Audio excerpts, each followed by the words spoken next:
ముంబైలో తానే to బందూప్ రూట్ల metro pillar పైన ఒక క్రాక్ వచ్చింది అని చెప్పేసి ఒక కామన్ మ్యాన్ దాన్ని ఫోటో తీసి సోషల్ మీడియాలో పోస్ట్ చేసి ఇటు పోలీస్ వాళ్ళని అటు మెట్రో డిపార్ట్మెంట్ వాళ్ళని ట్యాగ్ కూడా చేసిండు ఈ ప్రాబ్లం ఉంది అని. కానీ ఎవ్వరూ పట్టించుకోలేదు. ఇప్పుడు ఏమైందో చూడండి వారం తర్వాత. బేసిక్గా వాళ్ళ మానిటరింగ్ వ్యవస్థ కరెక్ట్గా ఉండదు. వాళ్ళు పట్టించుకోరు, వాళ్ళు రిపేర్లు చెయ్యరు. ఒకవేళ మనమే చూసి కంప్లైంట్ చేసినా కూడా ఏందిలే పట్టించుకునేది అనేసి నెగ్లెక్ట్ చేస్తారు. మనం మాత్రం వాళ్ళకి వేల కోట్ల రూపాయలు ట్యాక్స్ రూపంలో కడతానే ఉంటాము. మనని వాళ్ళు సావ కొడుతుంటారు. ఎట్లాగో గవర్నమెంట్ చేయాల్సినవి గవర్నమెంట్ చెయ్యదు.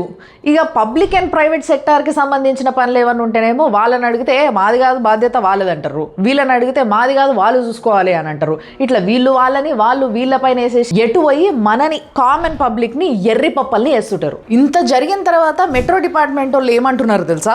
ఆ కంప్లైంట్ ఇచ్చిందేమో వేరే దగ్గర, ఇది జరిగిందేమో ఇంకో దగ్గర, అదొక ఫేక్ వార్త మాత్రమే అని అంటున్నారే తప్పితే మరి మా తప్పు ఉంది, నిజంగానే ఆడనో ఈడనో క్రాక్ వచ్చింది, మేము ఈసారి నుంచి చూసుకుంటామని ఒక మాట కూడా అంటలేరు. యాక్చువల్గా పోస్ట్ చేసిన పిల్లర్ నంబర్ ఏమో 189, కానీ ఈ ఇన్సిడెంట్ జరిగిందేమో 196 పిల్లర్కి. అసలు హార్డ్లీ చూస్తే 200 మీటర్ల దూరం దానికి దీనికి. వీళ్ళేమో సిగ్గు లేకుంటే ఇలాంటి మాట్లాడతారు. ఈ ఇష్యూలో ఇప్పుడు ఒక 5 మందిని అరెస్ట్ చేసిండ్రు అండ్ 5 కోట్ల జరిమానా వేసిండ్రు.